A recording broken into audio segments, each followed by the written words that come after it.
On February 6, 2026, the Interbehavioral Research Lab at McNeese State University will be hosting the first International Congress of Interbehaviorism. If you don't know what interbehaviorism is, that's okay. Most people don't. That is sort of the point of the Congress. Our goal is to advance interbehavioral psychology and adjacent fields by sharing and discussing contemporary research, theory, and obstacles.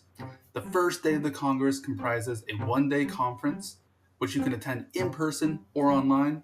The next 2 days consist of discussion among invited presenters. For more information, you can visit our website, www.ibxrl.com. In preparation for the Congress, we are asking each of the invited presenters some questions about themselves, their work, and interbehaviorism. Today we'll be talking to Dr. Linda J. Parrott Hayes, a Distinguished Professor Emerita at the University of Nevada, Reno. I'm a Distinguished Emerita Professor, from the University of Nevada, Reno. I have studied Skinner's behaviorism, radical behaviorism, and especially his analysis of verbal behavior with Jack Michael at Western Michigan University. And I was there during the 70s. And during that same time, I came into contact with Cantor's interbehaviorism. And with those two histories, I've taught both Cantor's interbehaviorism and Skinner's radical behaviorism, and primarily verbal behavior, for about 40 years or so at Western Michigan University to begin, and then West Virginia University, St. Mary's University, and at University of Nevada, Reno. So I've been teaching a lot about those two things for a long time.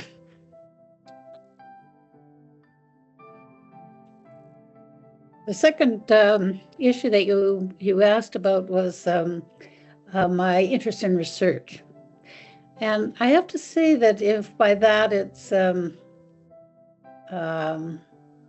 manipulative experimentation, I don't really have an interest in research.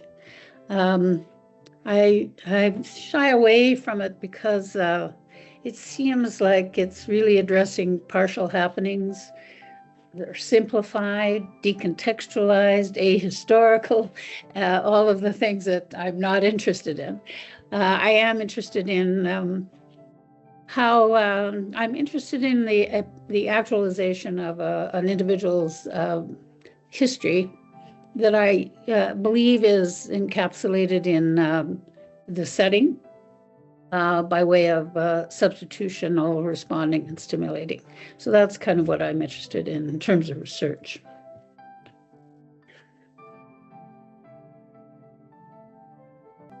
What I'm planning to talk about at the conference, there are kind of a couple of things, and I haven't quite put it all together yet.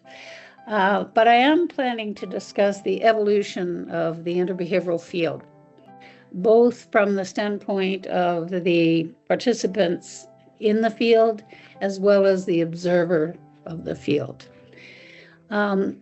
In terms of all of that, in terms of the evolution of the field, I'm kind of looking at that the field is constantly in flux. Factors are showing up in the field, others are disappearing from the field as it continues to evolve. And some factors have greater continuance than other factors. So, for example, some features of the physical setting, for example, like the color of the walls or different physical features, have a kind of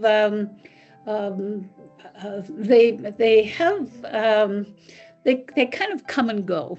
They don't have much in the way of substitutional features, so they're sort of there's a kind of a stability there, but it's not a very vibrant collection, the physical features. Features that have sustained presence are organismic factors like emotions and feelings and like pain and sorrow and things of that sort. I think these factors have continuance over multiple evolutions of fields. They have no on and off properties, and so they continue. They have multiple or possibly multiple layers of substitution, and substitution also extends their duration or continuance in event fields. And so I'm looking at, and I also think that the presence of those factors and those factors in and of themselves, their presence in fields, their continuance in fields is what makes us able to conduct operations like prediction and control. There needs to be some kind of stability, some kind of continuance. And I think that what is going on there in terms of reinforcement and other principles of behavior have to do with the duration and character of the factors participating in the setting. And the evolution of the field has to be looked at in terms of the different kinds of factors and their presence and how they dissipate, disappear, how other things show up. So anyway, I'm looking at that. I'm also trying to look at the field from the perspective of the person participating in it. So these are kind of different situations. Why should I care about interbehaviorism, or why should someone care about interbehaviorism?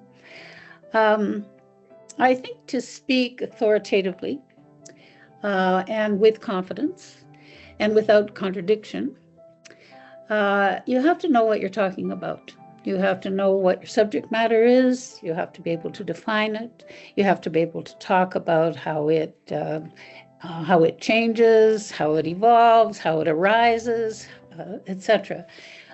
You have to know you have to have assumptions about all of its various features, and that's all part of your understanding of what you're talking about. And I think without a philosophy, you can't end up having a coherent, comprehensive, consistent understanding of what you're talking about. And counters interbehaviorism is an unequaled philosophy of science, and of behavior science in particular, that is consistent, coherent, comprehensive. And so if you want to be able to talk about something in science, it's good to have a philosophy of science that you're familiar with and that you take advantage of in coming to terms with your subject matter.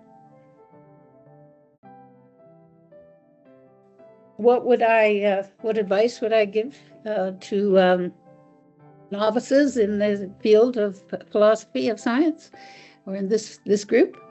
My advice is to look online and try to find Cantor's books. They're often online. They're very cheap. You could get them secondhand, and you can buy several of them quite inexpensively. Buy as many as you can and read them. That's what I would advise. And if you needed an introduction, because it's very dense material, I can also suggest an introductory book that you might try, that Mitch and I wrote for expressly that purpose. But become familiar. You have to read it. You have to engage in it.